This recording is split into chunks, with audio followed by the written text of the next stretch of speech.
Hi, I'm Scott from Scott Jenkins Water Softeners, and today I'm going to show you how to change the filters on your K5 drinking system. So the two main cartridges that we have replaced are the K Mineral Plus and the Taste and Odour. Naturally, it will depend on what K5 you actually have as to which filters you need to replace, but that's something you can get in touch with us about. However, today we are going to be changing the most common, which is again the Mineral Plus and the Taste and Odour. So the first thing we're going to do is assess what pipes are what. So underneath the kitchen sink, or connected, or potentially under the kitchen sink, and connected to the water softener will be one of these three coloured pipes. They all do the same job. Some people use blue, of course some people use white, and some people use black. So it's all going to be dependent on what you have underneath the sink.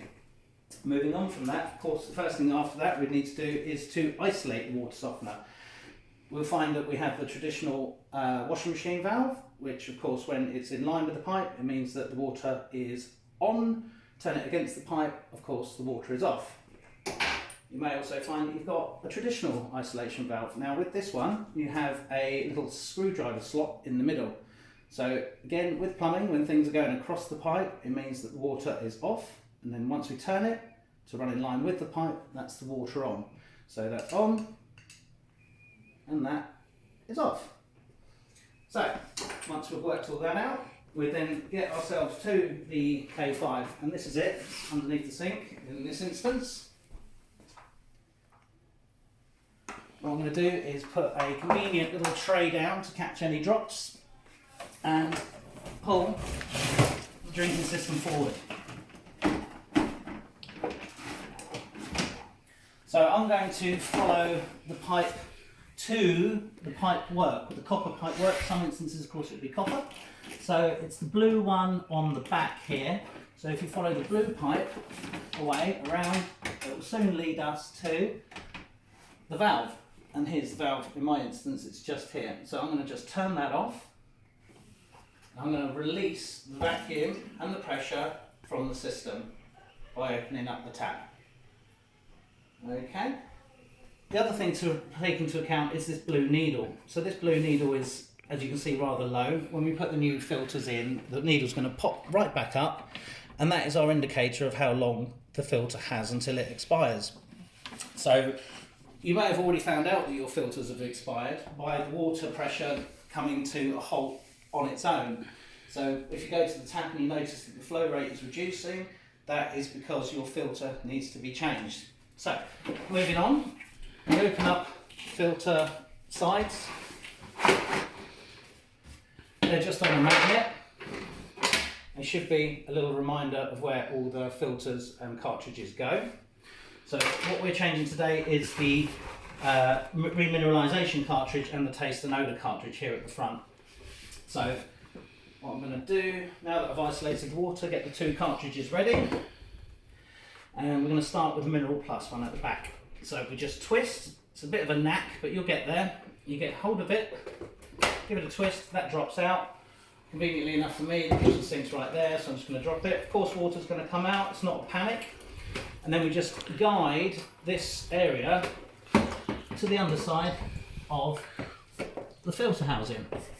So once we've located it, we push and we twist, and that will grip in. That is that one done. This one is a little bit more fiddly. Same thing, you just twist it, it pops out. Again, more water. So what we've got here is a little cutout of the plastic, and it's very hard to see probably on camera, but inside, I don't know if you can get in there, Christy, there's a blue needle just there. Just by my finger, there's a blue needle. Very small. Yeah? So what we're trying to do is locate the centre of that with this blue needle. You don't necessarily have to do it on its side, but funnily enough this is looking like it should be easier than normal, so I think I've found a little tip for myself here. Push that in, push and twist, and that's it. That is basically it. So we go back to our valve, turning the water on slowly. You'll hear some noises, pipes might shake, a bit of rattling. And out of the tap it's going to be some coughing and spluttering and probably even some black stuff, which is all perfectly normal.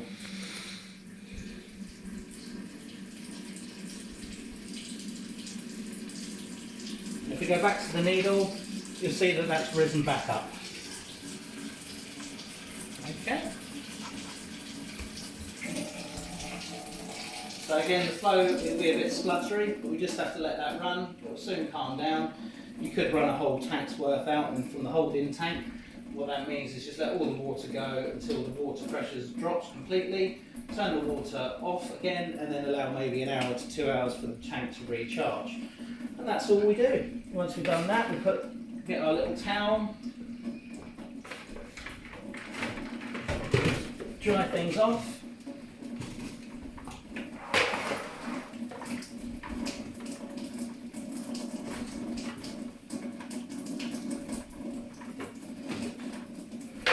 Put the backs back on, which just clip on nicely. Bottom first, and then the magnets catch to the sides. And the same again there. Keeping the pipes nice and neat. And make sure you're not kinking any of them. And that should all just slide back in very nicely. And that is the job done.